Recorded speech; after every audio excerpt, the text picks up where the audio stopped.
Hello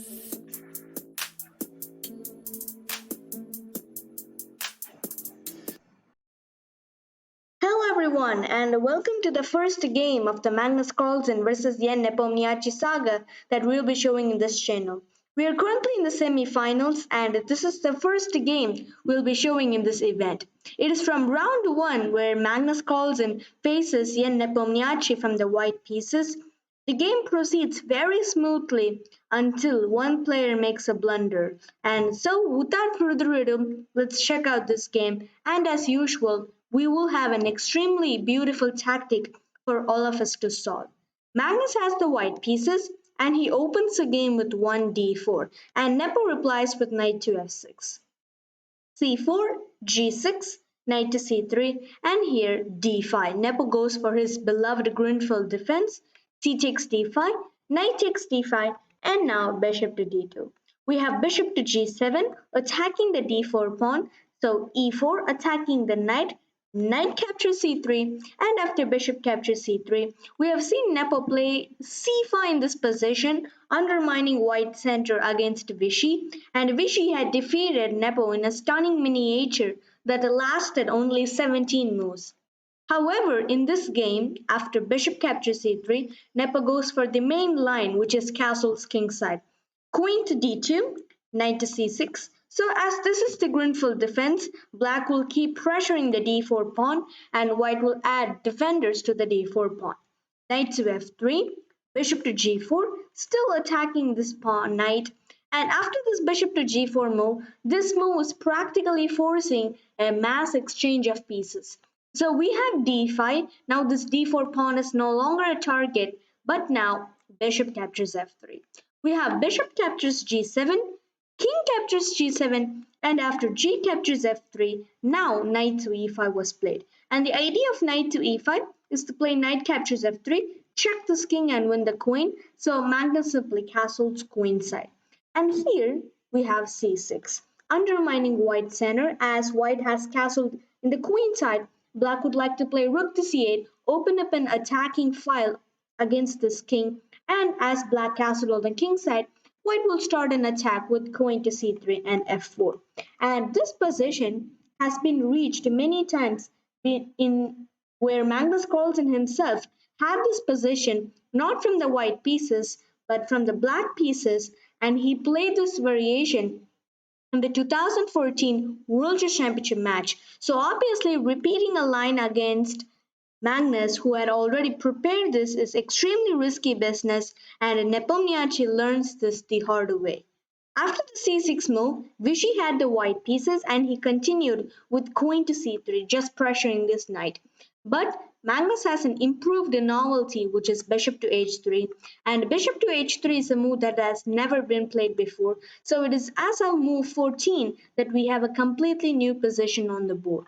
And after bishop to h3, Nepo was surprised. He took some time before deciding to play king back to g8. And now after king to g8, Magnus plays queen to c3, attacking this knight. This knight can freely move, not in this position of course, but in later positions this knight can move because there is no longer this annoying pin. We have queen to b8, an extremely interesting move that completely loses the game on the spot. A move like queen to c7 is a very nice move. After queen to c3, Nepo makes an interesting decision and he plays queen to b8. And Nepo later said that he played queen to b8 to trick Magnus, because if Magnus plays the move f4 because this knight has nowhere to go, then Magnus is wrong. Nepo can actually play knight g4. And now after knight f6, this knight will be much more stronger than it was on e5, where it will attack the weak e4 and d5 pawns. And you can't take the knight because if bishop takes, then just queen takes. And now if queen e3, black will just take the bishop, and black has regained his piece with an extra pawn and of course with a completely better position. Unfortunately for Unfortunately for Nepo, Magnus Carlsen has a very nice tactic and Magnus spots it, and without further ado, try to improve your Sunday while solving this position.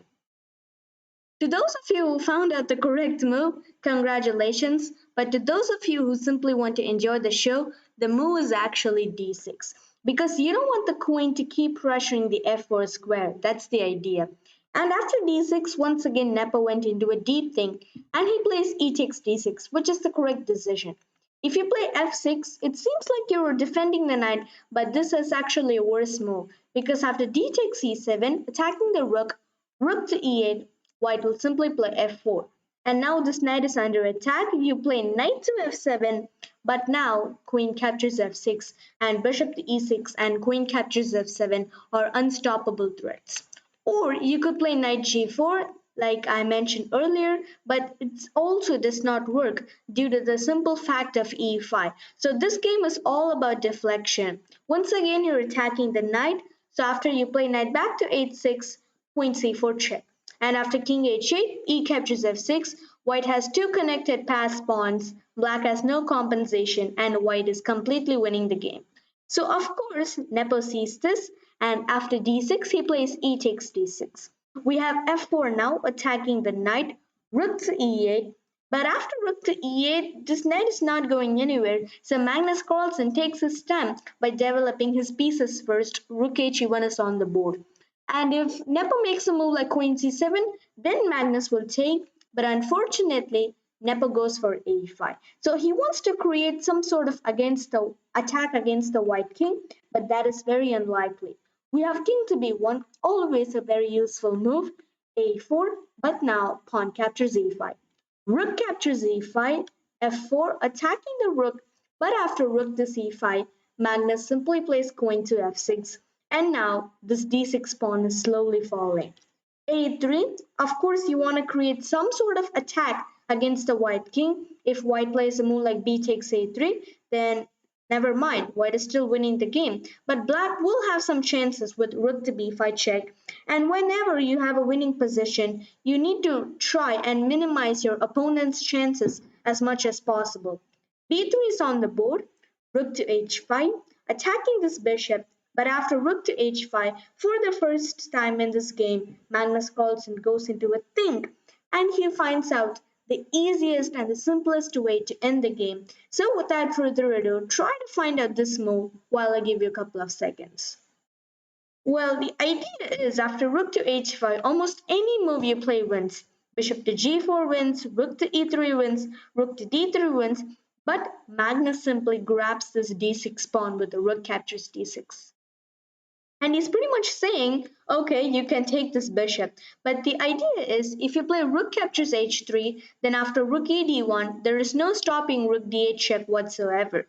Even if you play a move like rook takes h2, then white will win the queen. And if black loses his queen, then it's just game over. Queen takes d8, rook takes d8, and after rook takes d8, queen takes d8, king to g7. White will simply play queen e7, and even though black has a pass pawn, it can easily be stopped. So of course, Nepo knows this. I'm sorry about that. And he plays queen to e8, also attacking this e4 pawn. And in this position is where Nepo has a very interesting idea. Rook to d1 seems like it's winning the game, but it's actually not. Queen captures e4, check would be played, and after the king moves, black has this rook to d5 deflecting move. And then after takes, you play queen to d4, you want an exchange of queens, but then queen to e2. And even though white is still winning, it would take extreme patience and, of course, extreme tactics to win this game. So, of course, Magnus Carlsen does not prefer that route. He plays bishop to e6, which is the second move that completely puts the nail in the coffin. F captures e6, and now after rook e d1, it was in this position on move 26 that Nepo resigns the game. Why did he resign the game? The threat is once again rook to d8 check and it will win the queen. But it's not as simple as that because if you play a move like queen f7, you want to give up the queen in a different way than just rook d8 check. And after queen e8, white just plays rook d7 and there is no stopping queen g7 checkmate on the next move whatsoever. So of course after rook d1 there is no stopping rook d8 And whatever black does, it is going to be a checkmate for the black king very soon. So Magnus Carlsen's opponent Nepo does not decide to put himself through such agony, and he decides to resign the game on move 26. So Magnus Carlsen wins the first round of the semi-finals. He has the black pieces in the next round, and we'll see whether Magnus Carlsen fares in his next game or not. If you like this video, please do comment, share and subscribe. I'll be visiting you with more such videos on Chutti Mithran, checking your wonderful suggestions, and of course, whatever happens in the chess world. So yeah, goodbye.